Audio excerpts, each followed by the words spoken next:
Hi there. In today's video, I wanted to talk a little bit about the 10th house and an interesting technique that came into my mind one day, and upon testing it, I really liked the results that it gave.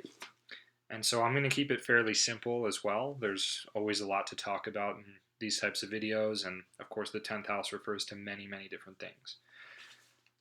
Parashara says about the 10th house that it signifies royalty or authority, place, profession or livelihood, honor, the father, living in foreign lands, and debts. And of course, it means more than just that.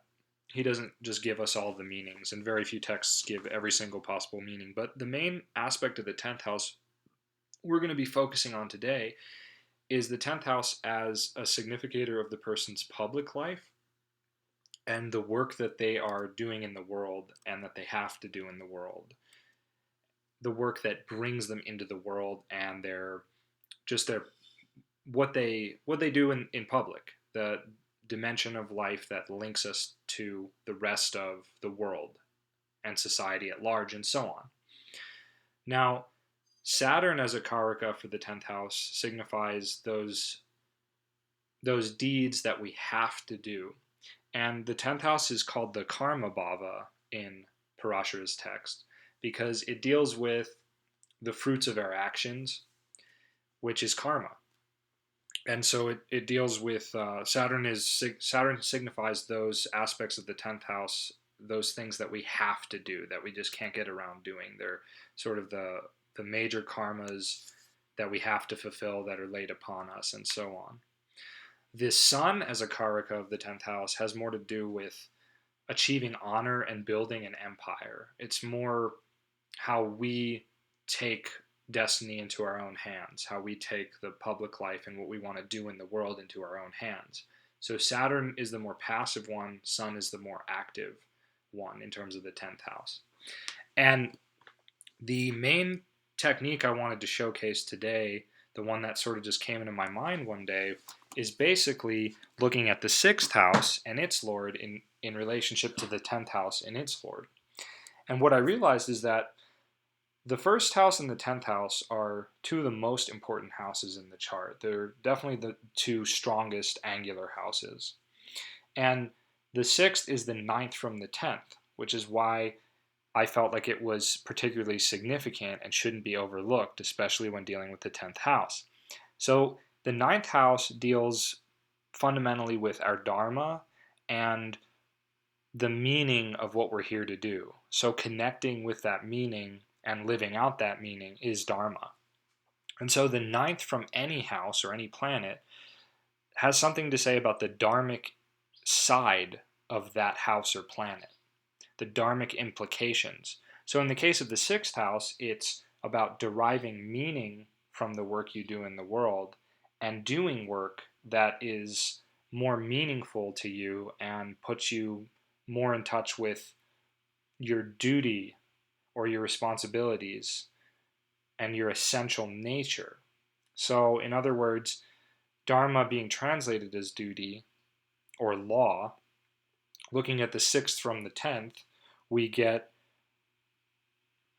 something about the meaning and the duty that is meant to be fulfilled through the 10th house. Okay, so hopefully that makes a certain amount of sense. And the basic way this technique works is that we want to just look at the 10th house, the 6th house, the lords, and then see how they're interacting or if they're interacting in any way, shape, or form. And then we also want to take a look at the Dasamsha. And I always like to look at the sun too. We're not going to focus too much on Saturn in this video because we're dealing more with the person finding meaning in the work they do, not necessarily just in the work that they have to do. And the sun has very much to do with directing any and all parts of our life. So in relationship to the 10th house, like I said, that's the side of the sun that has to do with honor and with directing that part of our life consciously and purposefully and with intent and not just being ruled by it. So this first chart is the chart of a musician, and this person recently started working full-time as a music teacher. And prior to that, they had played in a band for a long time and tried to make that into something professional. And right away, we can see that the 10th Lord, Saturn, is in the 6th house. And we also have Venus in the 10th house, which is a general significator of music and art, but Venus here isn't that important. The main thing we see is just the fact that the 10th Lord is in the 6th house. So this is somebody who really wants to do something meaningful.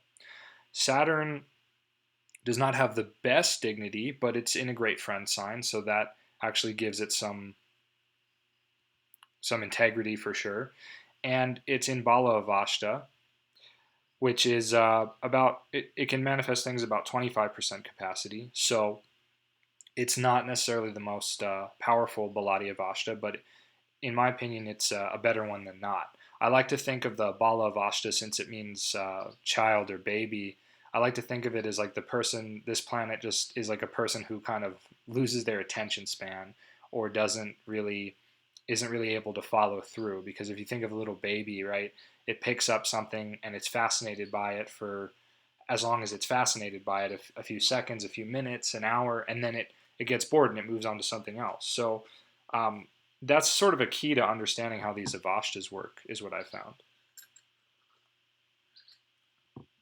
In any case, a planet in the 6th house is automatically going to be somewhat delayed in the things it signifies.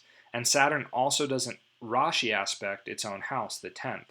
So that also brings more of an inability to connect to the public life and the career, or the profession, I should say. Really, it's more the profession, the job you end up doing. The career is more what you're intrinsically meant to do, but the profession or the job you hold is not necessarily reflecting that.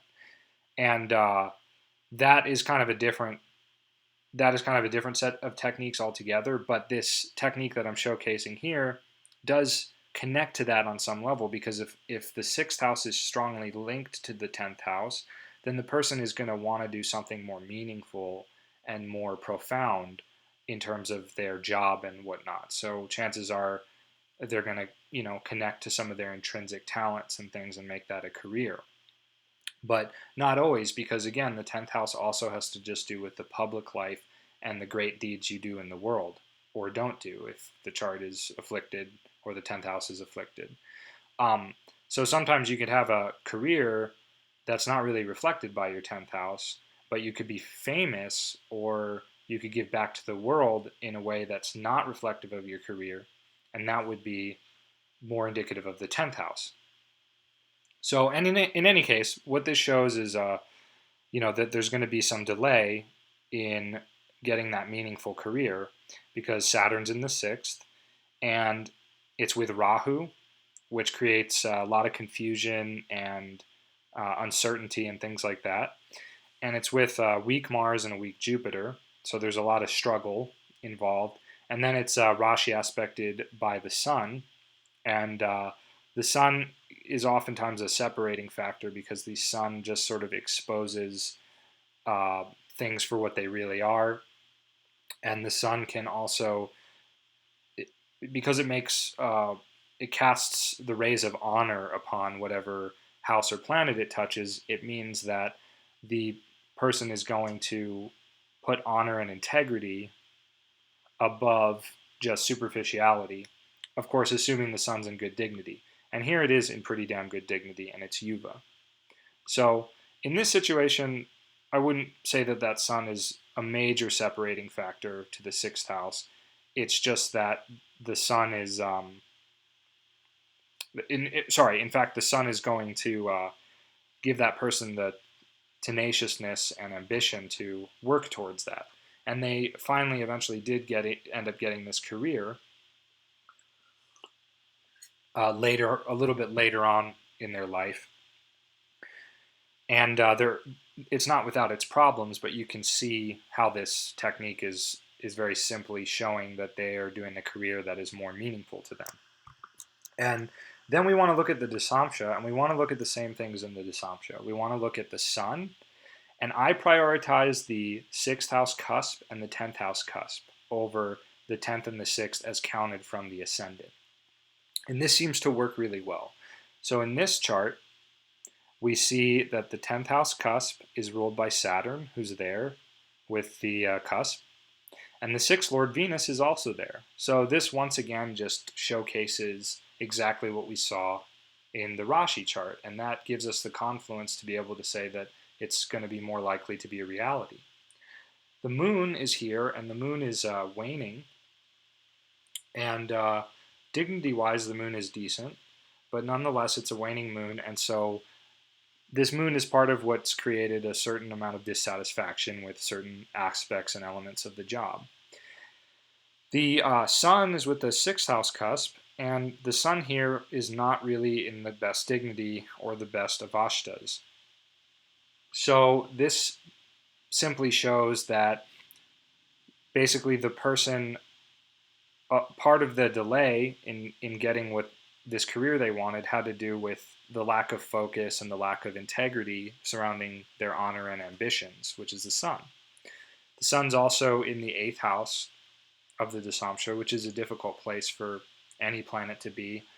And that 8th house placement would also lend a certain amount of difficulty to the person, make a lot of fears, make a lot of emotional problems that may have interfered with that kind of thing, and so on and so forth. Okay, so let's go to the next chart. All right, so this is a really interesting chart, and I'm not going to talk too much about what this person actually does, but I will say they have a very high role and a lot of responsibility within their career or within their job. And we can see that by the sun being well dignified in Leo, its own sign in the 10th house, quite simply put. It's a really nice sun overall. Now, the sun is, it's Mrita, it's in the dead of Vashta, but nonetheless, it's still a really good placement overall. And that the Mrita aspect of the sun may have something to do with why the person is not more well known. They're much more of a behind the scenes person, but they have a ton of responsibility and respect in their job. Okay, so looking to the 6th Lord, we see that it's ruled by Mars, and that Mars is in the 2nd. Mars doesn't Rashi aspect the 10th house, and it's not linked to the Lord of the 10th house in a very powerful manner. And what we see quite simply is that because of that, this person's job and their public life is not really that meaningful to them. They don't really derive a lot of their meaning or really any meaning from their job. It's just sort of something they have to do. And being that Mars is in the 2nd, they're going to be more concerned with linking the meaning of their profession with just fulfilling their basic survival responsibilities, generating income, things like that. And they actually derive meaning from their life from other things, which we're not going to go into here. But you can see how that's just very simply at work. These two planets are not connected, and therefore this person's job is not super meaningful. At least to them. Maybe to other people it is. In the Dasamsha, we find a really exalted sun, really powerful, but its lord is not in great condition. It's in an enemy sign, great enemy sign, and it's Vritta, and it's also in the 12th house. We find, more importantly, if we look for the 10th house cusp, we find that it's in Pisces, ruled by Jupiter, and we find the 6th is in Leo with Saturn. So Saturn's going to create difficulties and delays and an inability to manifest that meaning in the career. And sure enough, it's the 6th Lord, Sun, is not joined in any way to the 10th Lord, Jupiter, and Jupiter's not in great dignity as the 10th Lord. However, this hasn't prevented the person, again, from having a really successful 10th house kind of life.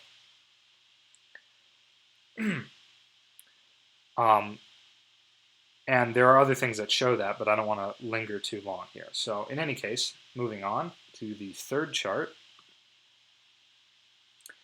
This is a very fascinating person. They have a really interesting life, and they have some really interesting, fascinating, very taboo kinds of hobbies and interests, which is showcased by Ascendant Lord Saturn and the Moon in the 8th house. But looking at their 10th house, we find that both the 10th and the 9th are in the same Rashi, the cusp of the 9th, that is. And so that is going to naturally link on some level, there's going to be the linkage of their dharma and their karma. It's not a yoga. It's not a full-on dharma karma adipati yoga, but there is some semblance of it there. Now, as far as finding meaning in the career, well, looking at the 10th Lord, we've got Mars, and looking at the 6th Lord, we've got the Moon. And these planets really are not linked together in any way. Now, this person, in terms of the career they do, Mars is with Rahu, very close to Rahu, and they do have a very sort of tumultuous public life, and also a very kind of underground, oddball, not run-of-the-mill public persona as well. And now let's switch over there, the Samsha.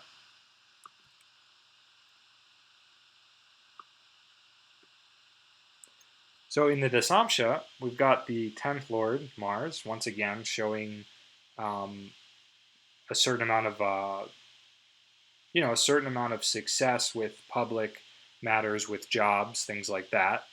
Okay, but the 6th Lord is with Rahu and a very debilitated Jupiter in a great enemy sign, in Yuva Avashta. So, sorry, it's not debilitated, but it's very weak. And this is this is a person that's really, when it comes to finding meaning in the work they do and linking that meaning to the reality of what they do, right?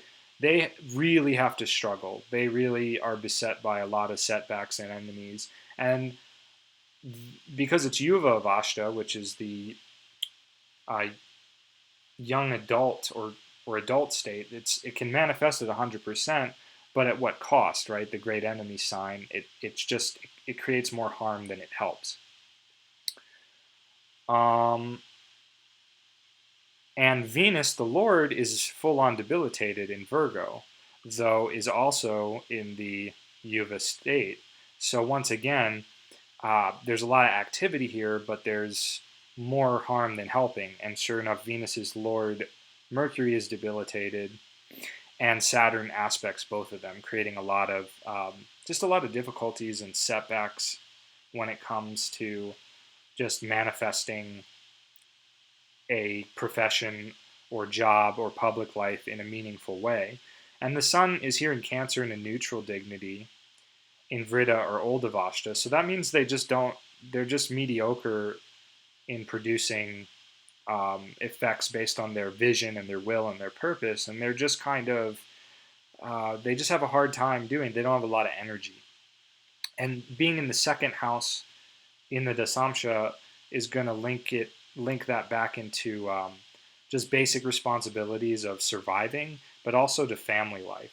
This person's family life has taken away a lot from their ability to just be themselves and be fulfilled and successful.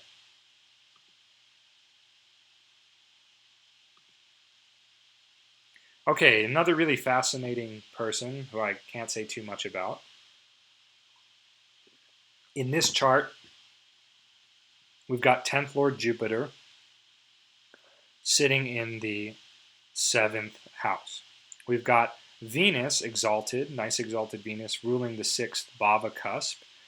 And we have Mars ruling the 6th Rashi in the 4th house. And these all Rashi aspect each other. And sure enough, we do see the link between the 6th and the 10th, and even between the lords of those two, because Mars is going to give a roughly 45%, or sorry, not 45, 45 points of aspect down here, if you see that, to Jupiter, 46 points. So that's a 3/4 aspect, pretty strong.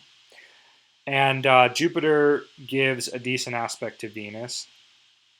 Jupiter gives 33 points, so not quite as strong. But in any case, we've got the necessary conditions fulfilled for what I'm talking about. This person very much strives for a meaningful public life, to make a very meaningful impact in society with what they do. They're very dedicated to pursuing that. But as you can see, there's some setbacks indicated by K2 in the sixth, showing that a certain amount of confusion and just inability to totally figure out the meaning of what they would be doing or how they can really manifest that meaning. And then looking at the 10th cusp, it's ruled by Saturn, who's really not in great condition. He's in a great enemy sign. And the sun's in a great enemy sign, so that vision and purpose manifesting is difficult. And Saturn is afflicting the 10th house cusp. So that has created a lot of setbacks. Moving again to the Dasamsha, we're going to find that the 10th house and the 6th house are both ruled by Mercury. And Mercury is in a great enemy sign and with Rahu, who darkens and disrupts things. And they're also aspected by Saturn. Even though Saturn is in his own sign and well placed, it kind of just creates more difficulty. Although at the same time, this Saturn is something that can help them to actually get more firm in their public life and in manifesting the meaning of that public life. The moon is also waxing, so the moon helps the sixth house. Jupiter is in a neutral dignity.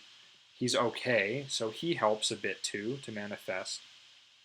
But that Mars, on the other hand, is in a great enemy sign and kind of, once again, disrupts things here. And as far as the sun goes, the sun is in a great friend sign, but it's Vriddha, but it's in the fifth. So this person, again, they have the ambition, they have the vision and the purpose, but they just have a really difficult time because of this Mercury. And this Mercury is also getting starved by the moon. And there's also a Parivartana yoga here between Mercury and the moon. That's an exchange between the ninth and eighth lords. And that's actually a fairly difficult exchange. So we do see a link between the sixth house and the 10th house. This person wants to do something meaningful, but there's a lot of things that sort of get in the way of that. Okay, final chart. So here we have the 10th house with Mars, who does not rule the 6th. But the ruler of the 10th is Mercury, sitting with Venus, the 6th lord. So this person is very much about doing meaningful things in the world. They're always talking about, the things that they want to do and the plans and whatnot that they have. Yet at the same time, for many years, they've had to work jobs that were not super satisfying. They've had to make a lot of sacrifices, right? Mars is the 12th lord, so they've had to make quite a lot of sacrifices and whatnot. Despite the fact that Mars is forming a yoga here. But I'm not going to go into that at the moment because that's a whole other thing. But their sun is fallen and in Bala Avashta. So this is definitely a person who has a very hard time focusing, and they very much get easily distracted by new and different projects, and they tend to scatter their energies, and as a result, their focus suffers. So, and they have very high ideals too about what they want to do and the meaning behind it, because these planets are in the 11th house. Now, Venus is in very good dignity, and Mercury's in okay dignity, but if I'm not mistaken, I believe Venus is delighting Mercury. So there's some good stuff going on here, and there's definitely a lot of potential. If we go to the Dasamsha chart, once again find this fallen sun interfering with the 10th house, which is really too bad, because it just makes things a lot more difficult. Then we want to look at the 6th lord. That's going to be Saturn, because 6th is in Aquarius here. So Saturn is pretty well placed overall. And it sits with Venus, the 10th lord. So once again, person wants to do something more meaningful, more in accordance with Dharma when it comes to their public life and building their empire. But like some of the other charts, there's also some setbacks indicated. Okay, so hopefully you can see how this technique is working, and perhaps you'll play around with it and see what you find. I first thought of this technique just spontaneously, it came into my mind, and then I just tested it on a few charts and I thought, oh wow, it's really consistently working very well. And this is just this is more of a general technique, it's more of a general demonstration of the technique as well, but it's a technique that you can employ to be able to tell someone, well, I can see that what you do uh, for your career or for your job is not necessarily the most fulfilling thing. Um, it's not really in accordance with some kind of a deeper, more fulfilling meaning. Or you can say, I see you want to do something very meaningful in the world, but you have a really hard time doing that because of X, Y, Z. And you can give them very practical information. Okay, so thanks for tuning in.